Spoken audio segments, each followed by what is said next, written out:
We finally successfully made contact. Emma is joining us. Brandon, I'm going to let you go ahead and do some transition magic. And again, guys, thank you so much for being here for the first part of Game Dev Unchained Expo Day 1. I'm going to speak no more because I think Emma's ready to go. So I believe if I hit this button right here, oh, man, I feel so official with this thing down here.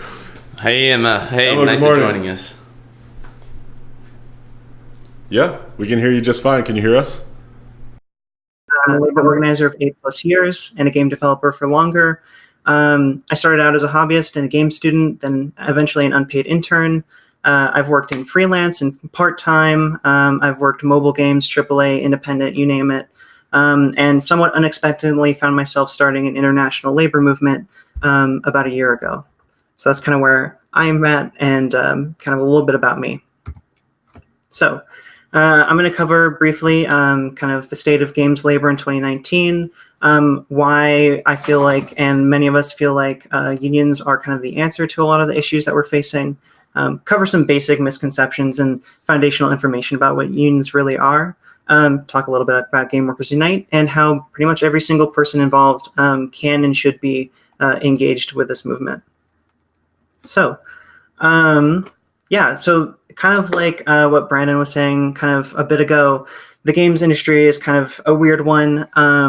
It's incredibly international and kind of distributed all over, but it's very connected online. And I think this conference is a great example of that, right? AAA is pretty concentrated in some expensive urban areas. You know, AA, so-called, and single A and indie developers are kind of strewn kind of pretty much everywhere else, right? Pretty much anywhere someone lives, there's probably someone making games, right? So that presents some pretty interesting challenges for our industry. And then some general issues we tend to face. I mean, some of these were just touched on, but you know, things like mass crunch, contract employment miscategorization. So, you know, lots of QA testers and things are miscategorized as contract labor, which means employers don't get to or don't have to pay benefits and things like that, and fair wages. We've got issues, of course, like mass layoffs. That's very notable. Lots of job instability, unstable healthcare, at least in the United States. Yeah, I mean, y'all were talking about a 6 to 10 year industry burnout rate, which is pretty terrible. There's ageism. There's a lack of resources, lack of transparency, lack of on-ramps for recent graduates and folks who are new to the industry, and plenty of bad crediting practices. You know, places like Rockstar don't even credit workers if they leave before the game is shipped. So you could literally work 5 years on a game, leave like a year before it ships, and never even be in the credits. And on and on and on, right? There's all kinds of issues that we face in this industry, right? And so, like we were talking about, it feels like it's become pretty cyclical. People have really gotten quite used to this. We see, you know, article headlines just like all of these, you know, pretty much, you know, week to week at this point, maybe once every 2 weeks, some kind of scandal, some kind of big layoff, some kind of big issue at a company. And it doesn't really show any signs of improving for the immediate future. It seems to just be continuing as it is. And the truth is, it's not terribly new, actually, to the industry. Although it feels like in 2018 and certainly 2019, it feels like we've hit some kind of tipping point where all these things are happening much more commonly. It's really been happening for a long time, kind of under the surface, as it were. And I feel like we've grown pretty used to it, you know, as the smoke and the flames kind of come up around us. We're like, well, it's just the games industry. That's how it is. It's creative and passionate. And like, we're just here for the love of making games. And so we can kind of deal with it, right? Except for, I'm pretty sure at this point, a lot of us are feeling a little bit more like the dog in this frame, where we're kind of realizing that maybe enough is enough. You know, maybe a 6-year average burnout rate for game devs to leave the industry is not sustainable. Maybe we're losing massive amounts of talent. Maybe we're like losing profits as well by prioritizing like quick business decisions and not long-term stability and growth and health for the workers.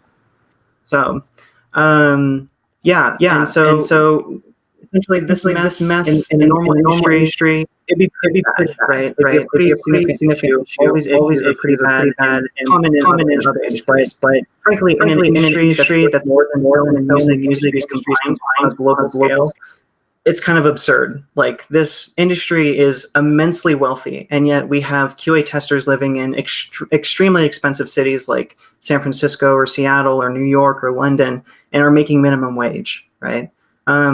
It's pretty messed up. And even if people, like their jobs, even if people feel pretty well paid, they're still not actually making the value that they create back in their income, right?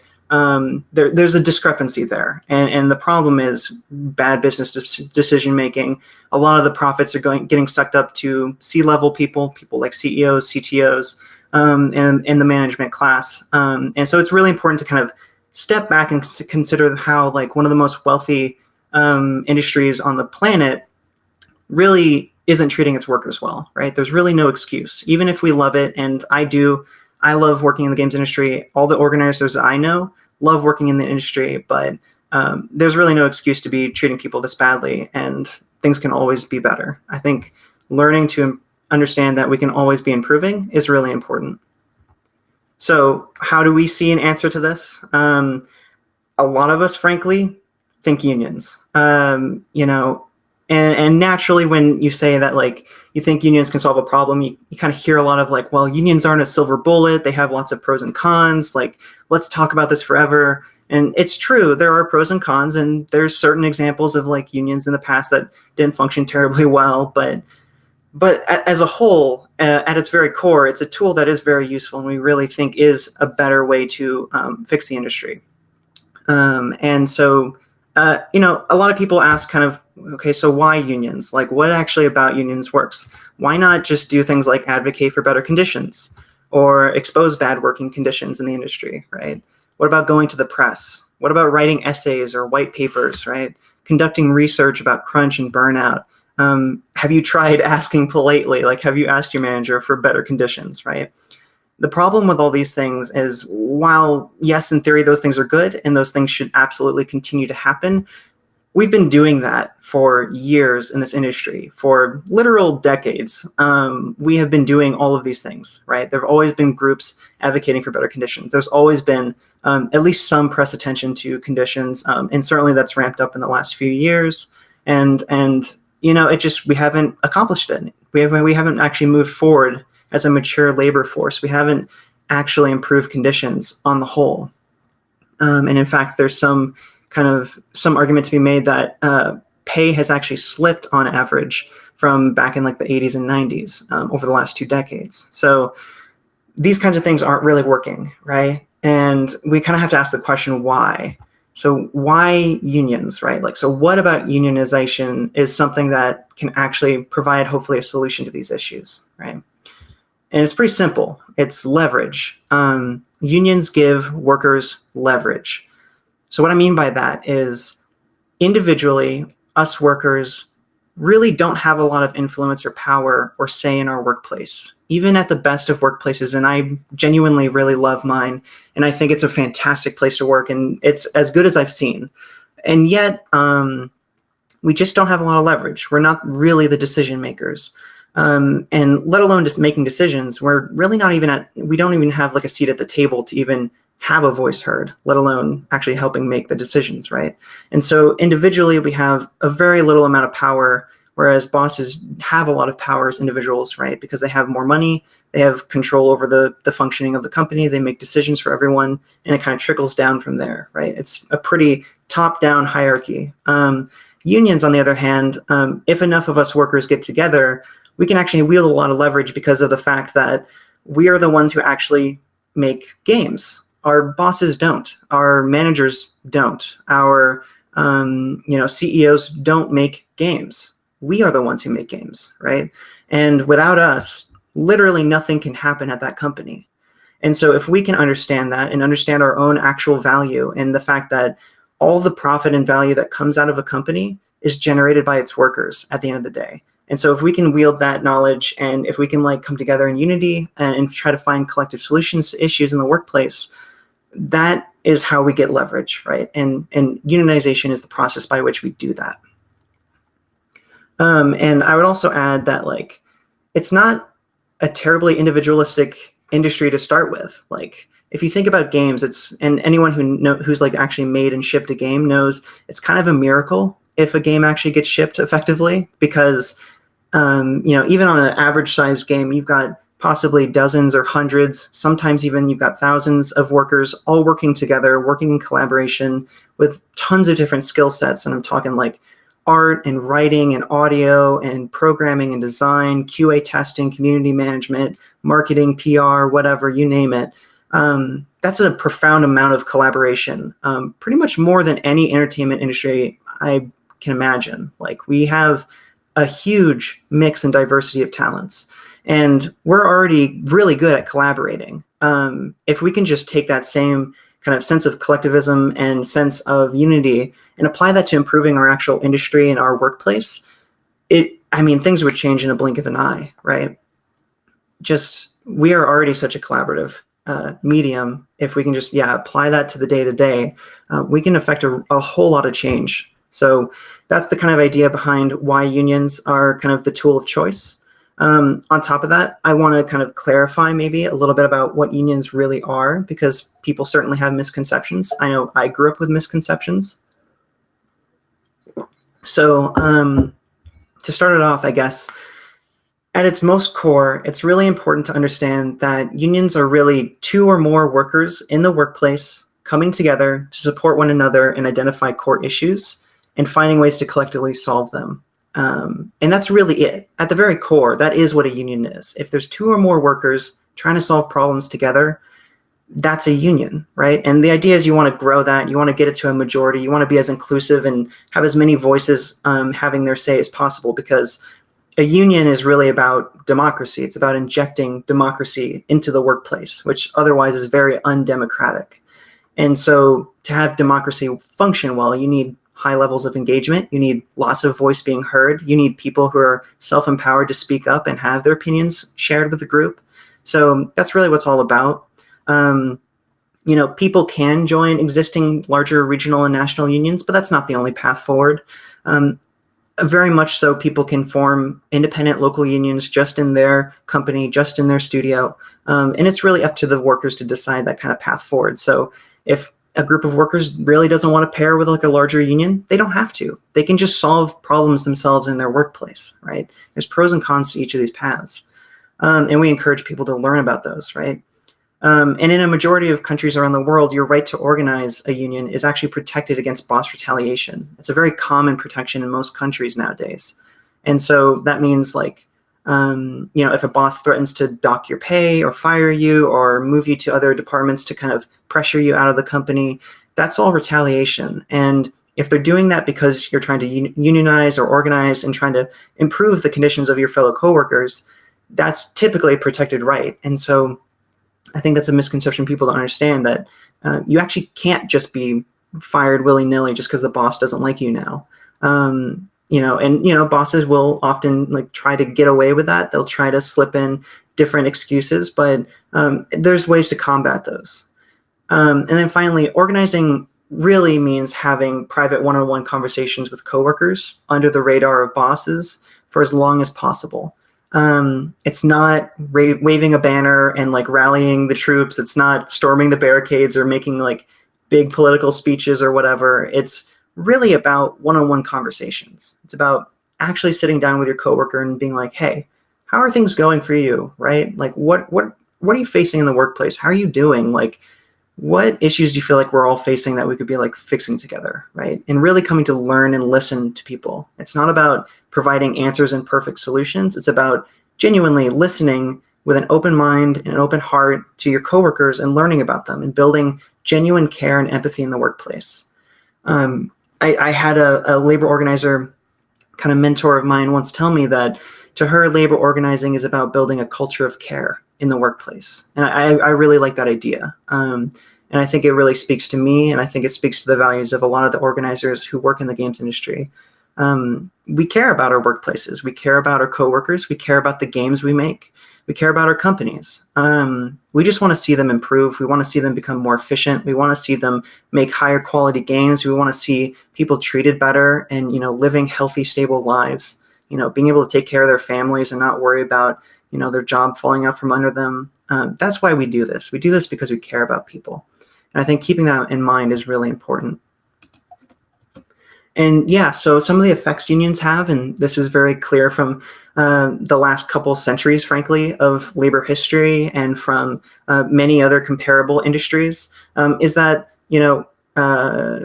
unions really do provide a lot of safety for people. It prioritizes worker conditions over profit-driven motives, worker investment in their craft and studio, establishing fair standards, providing structure for internships and apprenticeships, ensuring equal pay for people, and demonstrating that workers create value and profit in art, right?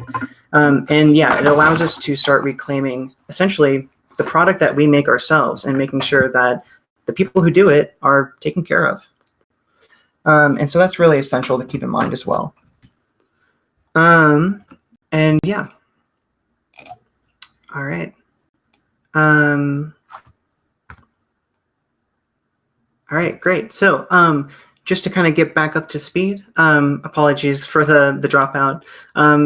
Essentially, unions accomplish a lot for us to do. Like in this industry, it can really improve industries, really wholesale, not just in the quality of working within the industry, but also the quality of the product, right? It's something like unionized workforces on average have a 27% increase in pay and a 15 or 20% increase in quality of product as a whole, compared to the rest of their non-union companies in the industry that they're within. So there's no reason why that wouldn't hold true for games as well. So there's a lot that we can accomplish with a union, not just in terms of the workplace, but also the quality of the games we make as well. So one of the vehicles through which a lot of us are trying to accomplish this is through Game Workers Unite. Essentially, at the core, Game Workers Unite is an international grassroots movement and organization dedicated to unionizing the games industry. We are not a union because it is international. It's pretty much impossible to have a union at that scale, and it would be very top-down, and that's really not the method we really believe in for organizing. It's really more of a grassroots community through which organizers can learn from one another and share kind of experiences and train one another up and build an actual movement from the ground up in our local communities. So we see ourselves having essentially kind of three main goals, and this map on the right is kind of shows a little bit of our growth. We've been around for just about over a year now, a year and a couple of months. And we essentially went from having kind of like a single group chat online with, a couple dozen game developers who were kind of upset with conditions in the industry. And within a year's time, we've had, an explosive amount of people get involved, people with a lot of interest. And we now have 26 chapters around the world on 4 continents. We have some chapters coming in Southeast Asia and East Asia soon, which we're very excited about. And we have membership on all continents. Of course, except for Antarctica, which that would be cool, but I don't think there are any game developers there. But yeah, so we see ourselves as having 3 main goals, which is 1, to build up and train up local organizing communities on the ground level. Those are our local chapters. And we do things like providing organizer training to them so they know how to actually go about organizing in their community, connecting them to sister chapters from around the world to promote kind of knowledge sharing and helping one another, and connecting them to resources on a larger scale. We also, second, provide an international community of organizers. We have a large community online, I think it's about 800 people now, all told. It's a space essentially where people can make projects, discuss issues of the day, share news, provide organizer training again for one another online, and really thinking about these things on a larger regional and international scale. So that way we can really coordinate beyond just what we could do in our own local vicinities, because we genuinely are stronger than if we were all alone, right? And finally, Game Workers Unite is pretty much best known for this third point, which is agitation and education around labor issues in the games industry. And doing things like educating about issues we're facing, kind of engaging with people at different conference events and online, like sending out literature and all kinds of materials to kind of get people trained up and educated more on these issues. And so we do a lot of that work as well. And that's kind of the crux of Game Workers Unite. Those are really the 3 things we do. And over the last year, we've seen, various local chapters establish new national unions with actual members, paying dues and organizing workplaces and getting training and stuff. And that's really been exciting. In addition, we've also been, supporting existing games unions, places like, the STGV in France, Solidaire Informatique in France again, who has union representation in Activision Blizzard studios out there. Folks in Sweden are unionized. There's a games union in Finland that, I think is doing really amazing work. And so the idea is to continue spreading this throughout the world, and really building that really strong international foundation, because this industry is international. These companies are international. And to really have an effective labor movement, we really believe in having a strong grassroots-based international community that can actually kind of take on these issues and work together. So there's a lot of ways in which people get involved, and it doesn't have to just be through Game Workers Unite. I think it's wonderful if people just organize on their own as well. There's no pressure to do that, but everyone is welcome to kind of get involved and learn more. We always need more help. For workers in the industry, whether you're like a full-time employee or a contractor or what have you, the most important thing you can do is talk with your coworkers about things in your workplace. Like actually get to learn about one another, actually learn to support each other. Do things like take organizer training, either with an existing union around you, or we have our online and local training programs that are open to everyone, and join Game Workers Unite. For students, I'd say refuse to accept crunch in your programs. I went through a game school, and it really taught me and everyone else to crunch and to accept it and be kind of grateful for it. It's really messed up. So refuse to accept that mindset. Even if you have to go through it, make sure you never become used to it, because it's not healthy for anyone. Even if you feel like you can take it, which I'm a workaholic, I can take crunch, it's still not a good precedent to set for my fellow coworkers. Fight to improve your schools, and you're completely welcome in Game Workers Unite as well. We have a lot of students who are always doing education work around this and trying to educate their fellow students about this stuff. For academics, please teach labor issues in your work, in your programs. Don't just keep it to theory. Don't just keep it to the absolute basics. Please talk about the realities of living in this industry and working in this industry. Let your students enter this industry with open eyes and not be caught off guard. And stop training crunch into the behaviors of new developers. For the media, just like with this, educate your audience, highlight worker voices, because that's really important. So many of these articles that we talk about are really featuring CEOs and stuff. And yes, it's good to talk to them. Yes, it's good to call them out when they say messed up things or do bad things. But it's actually more important to highlight worker voices in particular, because one, we know better than anyone else what our issues are and how to fix them. And I think it's more important to highlight a typical worker on a project than the CEO. Whatever their line is isn't going to be the real reality of what it took to make those games, right? And then players, you have a role to play as well. Educate yourself, share information in your communities, stay abreast of like developments in the industry, and stay an informed consumer. It's really helpful to have people within our spaces, advocating for developers. It goes a long way. And finally, even with bosses, there's ways for you to be involved. Be neutral in your workplace and voice that neutrality. Don't try to pressure your workers to unionize or not unionize. Let them make their own decisions, and don't try to get involved yourself, because that can be a really uncomfortable situation. We've seen a lot of bosses kind of go out there and be like, oh, I'm pro-union, this is really great. I really want you to do this. And then that's kind of a weird dynamic, and it makes it really uncomfortable for the workers. So let them handle things on their own. If they're going to do it, they're going to do it. And support whatever decision your kind of workers make. And then finally, if you're like any of the many kind of smaller or mid-sized studios that have come to Game Workers Unite in the last couple of the last year, and mentioned that they're pro-union, something we've always kind of helped them with is talk to them about like, well, if you're pro-union and if you care about your workers and you care about democracy in the workplace and you care about making sure things are fair and equal, don't have a traditional kind of top-down hierarchy. Transition to a worker cooperative where everyone gets to have their voice heard, and it's in the structure of the company, right? And we've seen lots of groups do that now. We've seen a lot of smaller studios in particular transition from a typical company to being a worker cooperative. And Game Workers Unite is happy to help with that. We have resources on our website. People can reach out to us, and we'd love to help people with that process because it can be tricky. But it's an option that people have been doing all around the world in the games industry, and you don't have to go it alone. So that's pretty much everything I wanted to highlight here. I definitely want to end with emphasizing again that to me and to a lot of us, labor organizing is really about building a culture of care, which I think is a sentiment that will really help people if they try to even just start taking the first baby steps towards organizing in their workplace. Going into it with empathy and genuine care for your coworkers will get you a lot further than trying to out-logic people or convince them of different persuasions. Like, just talk to them, listen to them, ask them questions, learn about them. That's what's most important. If people want a full list of our kind of local and national chapters, you can follow the link here, gameworkersunite.org/get-involved.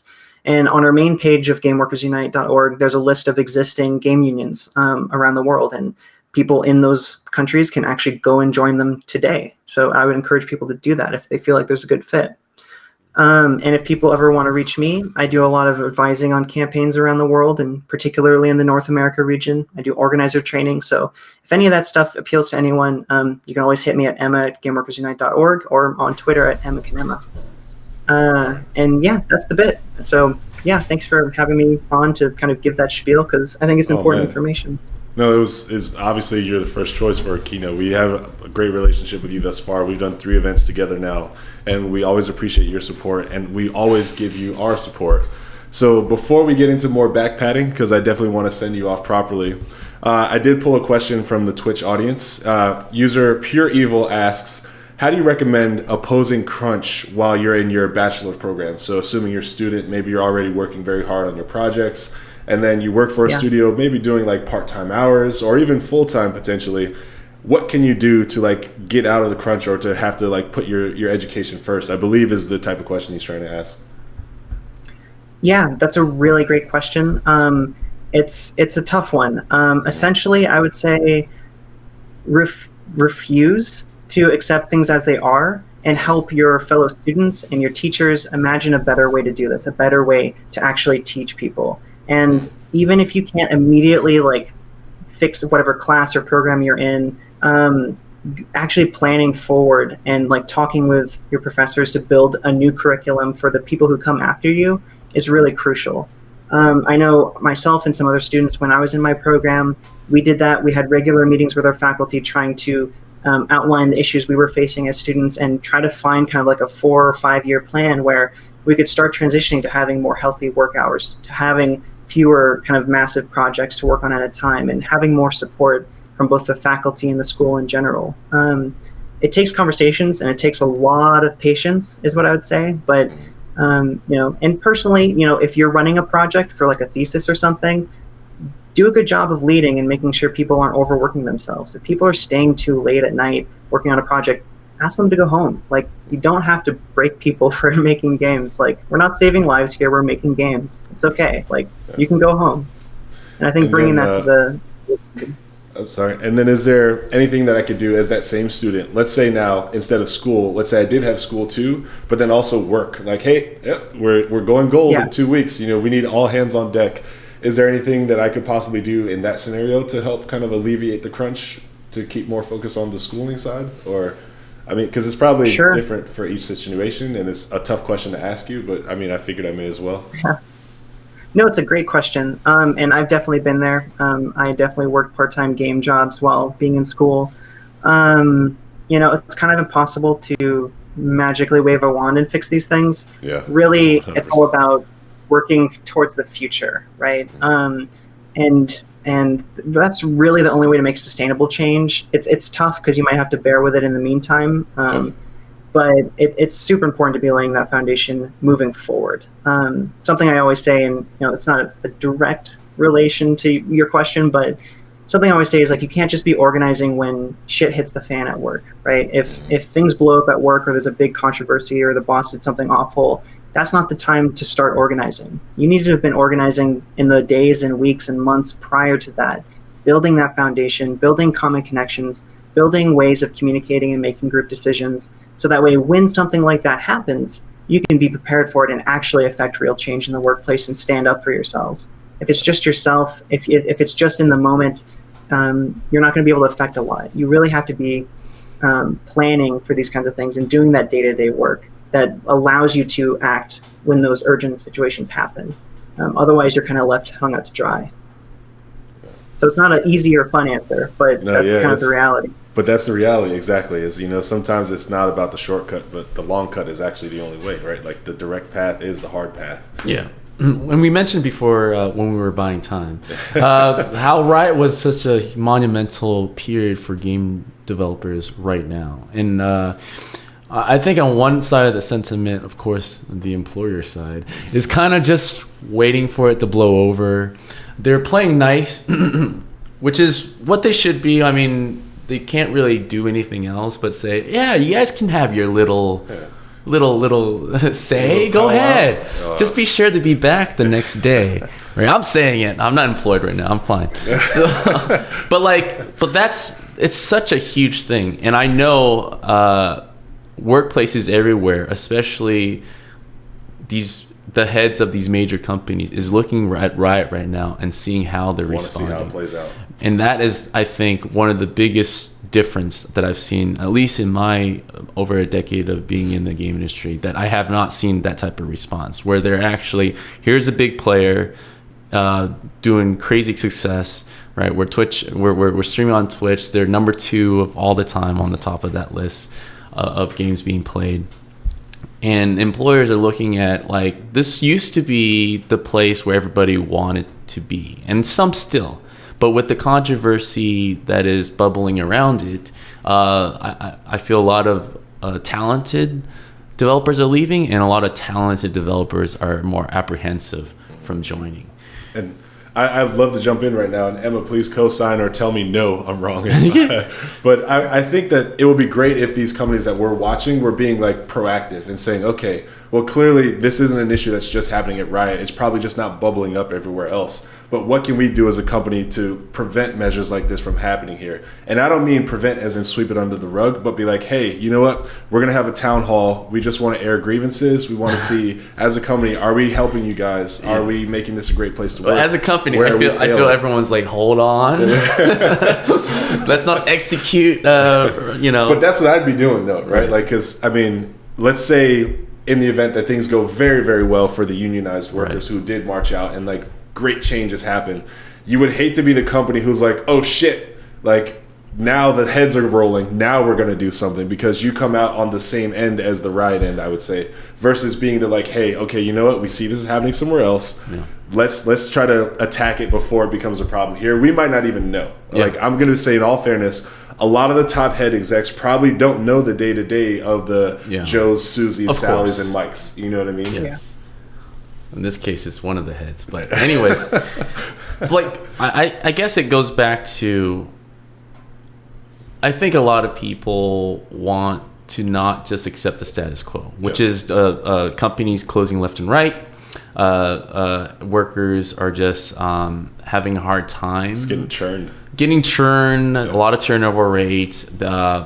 And the unless you're living next to these meccas, we're talking about Los Angeles, San Francisco, Texas, Seattle, that have a group of these companies, most people have to commute, even with those, right? Because those are major cities now. It's super expensive to live there, and most people, if you're listening, you're probably sitting and you spent an hour plus commuting to work today. And that's just the reality, because it's getting more and more centralized around these places. And so you have less and less choices to live where you want to live, right? And so most people get scared to kind of speak up or just kind of move along. But with that being said, with the status quo being as it is, unstable, why are there still, because I feel before we even talk to employers, which we should, our colleagues, I feel like there's still a part or a segment that is still opposed to unionization, either because they're that's the U.S. sentiment. I feel like the United States just has a bad reasoning behind it or something. But I feel like developers right now I constantly get, it's like, no unionization. Is it because they don't have the full information, or they just think it's very polarizing. It's either this or everything. Yeah. What's usually been like the most common thing that you have to like educate when you're talking to people about potential unionization strategies or the empowerment behind collective bargaining in the game industry, Emma? Sure. So there were a lot of threads to touch on, but I'll start with that last one. Sorry. Yeah. No, it's all good. Really good questions. I would say the number one thing, at least in the United States, I think you're right to note that the United States is kind of exceptional in being pretty anti-union by default. There's a lot of reasons for that. The last 5 decades has seen essentially the decimation of our labor movement. And so they're really weak. They've become, on the whole, pretty cooperative with management. They don't really, there's a lot of issues to be identified. They're still good. They're better than not being in a union, but they could be stronger and better, right? But I think the number one thing, at least in the United States, is helping people understand actually what a union is. Because I think a lot of the time, the most common thing you'll hear is like people having concerns about, some external group coming in, getting between us and our work and setting up all kinds of weird red tape and regulations when that's actually not how unions really function. And so I think doing a lot of kind of basic anti-union myth busting is really important. That's something that is really good to do. But I also think it's less common than might be expected. I think a lot of organizers are regularly quite surprised. Like they start talking to someone about issues in the workplace and people naturally kind of drift towards collective solutions as well. So it's pretty easy to go from there to be like, hey, there's a group of us interested in doing that. We meet every week or two and we'd love to have you there to help make decisions. Like that's what a union is. It's as simple as that. And it can always stay as simple as that if that's what the workers themselves want in their studio. So I think helping people understand that a union is you and your coworkers working together, and then that it can be defined by you all. You can choose the issues you want to fix yourself. You can choose the tactics by which you want to fix them. You can choose what groups you'd like to organize with and get support from. It's up to you and your coworkers. And I think that kind of frees, I think, a lot of people up to actually consider it with a pretty open mind. And certainly outside of the United States, it's a more ready acceptance. I think more people are educated on labor and unionization and all that business. But there's always still stuff like that, and it's okay if people aren't pro-union or if they're actively anti-union. That's to be expected. And I think the main thing is understanding that when you're organizing in your workplace, it's about finding issues that are affecting people personally on their own individual kind of context. And I think if you can do that, if you can learn about your coworkers, that's how you build real connection and solidarity, and that's how you actually build a decent movement. And people will be drifting towards that when they see that in action and seeing real change being made pretty naturally. Well, now to go back to backpatting before we give you your send-off, first, I just want to say thank you very much for giving us an opportunity to further your cause and to give you a platform again to speak to our brothers and sisters out there developing games. We really appreciate everything that's going on there. Again, we, Game Dev Unchained, are 100% behind you. So whenever we can be utilized in any way to help, if you need us to wear t-shirts, if you need us to pass out flyers, informations, bring more people to your website, Game Workers Unite, bring more people to your Twitter, Emma Kinema. All you have to do is just let us know. We are 100% behind you. And, we want to keep carrying that torch as well. So thank you so much for being a part of the first GDUX Expo. Couldn't have been a better kickoff. So happy that you were the first one up, first penguin in the water to tell the other ones it's safe. So thank you so much. I just really appreciate you. Yeah, thank you so much, Emma. Yeah, and thank you both for having me on and allowing us to even have this platform to share this with everyone. And it's been great being on your podcast multiple times. And yeah, always interested and willing to be a guest anytime you need me as well. So, and yeah, apologies for all the technical issues. This is part of the fun. Sorry, yeah. So that's how we prove it's live. You know what I mean? That's how we prove it's live. There's no way in hell we would do this if it's not. But thank you again, Kinema. And we'll provide all the links and everything. Everybody, check out Game Workers Unite. Check out at Emma Kinema on Twitter. And thank you so much. Yeah, of course. Have a great rest of the time.